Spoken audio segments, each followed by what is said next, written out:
Hi friends, പുതിയൊരു വീഡിയോയിലേക്ക് സ്വാഗതം. ഞാൻ ഇന്നൊരു പുതിയ ജോമെട്രിയാണ് വന്നിട്ടുള്ളത്. അതിന് വേണ്ടിയിട്ട് നമ്മൾ പേപ്പറിൻ്റെ സെൻറ്ററിലൂടെ ലൈന് വരച്ചെടുക്കുന്നുണ്ട്. അതിന് ഒരു വെർട്ടിക്കലായിട്ട് ചെറിയൊരു ലൈന് വരയ്ക്കുന്നുണ്ട്. അതിന് ശേഷം സ്കെയിൽ ഉപയോഗിക്കാതെ ആ ലൈനിൻ്റെ ഒരു ഭാഗത്ത് 2 ലൈൻസ് ഇതുപോലെ വരച്ചെടുക്കുന്നുണ്ട്. ഇതുപോലെ തന്നെ സിമിലറായിട്ട് 2 ലൈൻസ് താഴേക്കും വരച്ചെടുക്കുന്നുണ്ട്. ഞാൻ രണ്ടാമത് വരച്ച ലൈൻസ് പേപ്പറിൻ്റെ ബാക്ക് ഭാഗത്തേക്കൊന്ന് മുട്ടിച്ചെടുക്കുന്നുണ്ട്.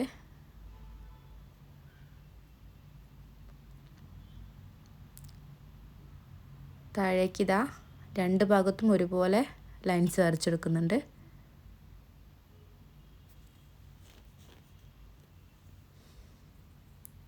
താഴേക്ക് 3 ലൈൻസ് വരച്ചു കൊടുത്ത് അവിടെ ഫില്ല് ചെയ്യുന്നുണ്ട്. അതുപോലെ തന്നെ മുകളിലേക്കും ഇങ്ങനെ 3 ലൈൻസ് വരച്ചെടുക്കുന്നുണ്ട്. ഇനി നമ്മൾ സ്കെയിൽ ഉപയോഗിച്ചിട്ട് ലൈൻസ് വരച്ചു കൊടുക്കുകയാണ്. ഈ ഭാഗത്ത് വരുന്ന 4 ലൈൻസിൻ്റെ ഉള്ളിലായിട്ട് ലൈൻസ് വരച്ചു കൊടുക്കുകയാണ്. ലൈൻസ് വരയ്ക്കുമ്പോൾ ലൈൻസ് നമ്മൾ ഡിസ്റ്റൻസ് കുറഞ്ഞു വരുന്ന രീതിയിൽ ലൈൻസ് വരയ്ക്കുക ഉള്ളിലേക്ക്. ഇതേ പാറ്റേൺ തന്നെ താഴെയുള്ള 4 ലൈൻസിൻ്റെ ഇടയിലും ലൈൻസ് വരയ്ക്കുക.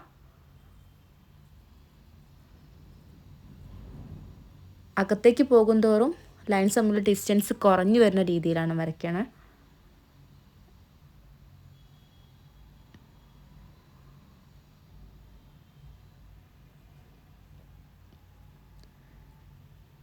ഇനി ഈ ഭാഗത്ത് വരുന്ന ഇതിലും ഇതുപോലെ ലൈൻസ് വരച്ചെടുക്കുക. ആദ്യം വരച്ച ലൈൻസായിട്ട് ജോയിൻ ചെയ്തിട്ട് വേണം വരച്ചെടുക്കാൻ. അപ്പോൾ ഓട്ടോമാറ്റിക്കലി അതിൻ്റെ അതേ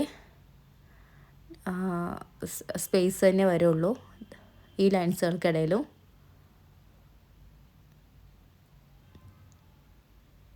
അങ്ങനെ കംപ്ലീറ്റ് വരച്ചെടുക്കുന്നുണ്ട്. ഇതുപോലെ തന്നെ മുകളിലത്തെ ഭാഗം കൂടിയുണ്ട്. ആ പോർഷനും കൂടി ഇതുപോലെ ലൈൻസ് വരച്ചെടുക്കുക.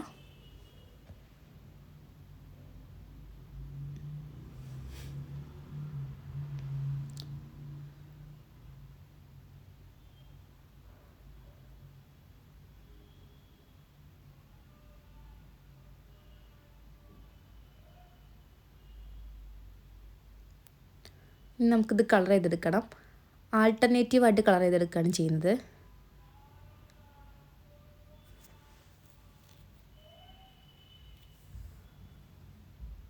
ബ്ലാക്ക് കളർ ആൾട്ടർനേറ്റീവായിട്ട് ചെയ്തെടുക്കുകയാണ് ചെയ്തത്. ടിക്ക് ചെയ്ത ഭാഗത്തൊക്കെ കളർ ചെയ്ത് കഴിഞ്ഞു. ഇതുപോലെ ഇപ്പം നമ്മൾ വരച്ച മൊത്തം ഇമേജും ഇതുപോലെ തന്നെ കളർ ചെയ്തെടുക്കുക.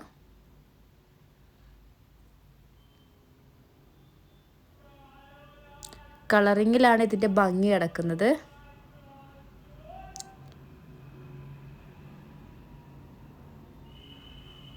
ഒരു പോർഷൻ നമ്മൾ കളർ ചെയ്ത് കഴിഞ്ഞിട്ടുണ്ട്. ഇപ്പോൾ രണ്ടാമത്തെ പോർഷനാണ് കളർ ചെയ്തുകൊണ്ടിരിക്കുന്നത്.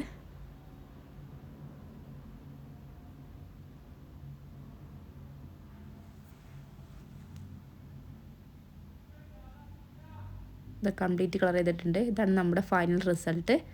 ഒരു അടിപൊളി ജോമെട്രിയാണ്. എല്ലാവരും വരച്ചു നോക്കുക.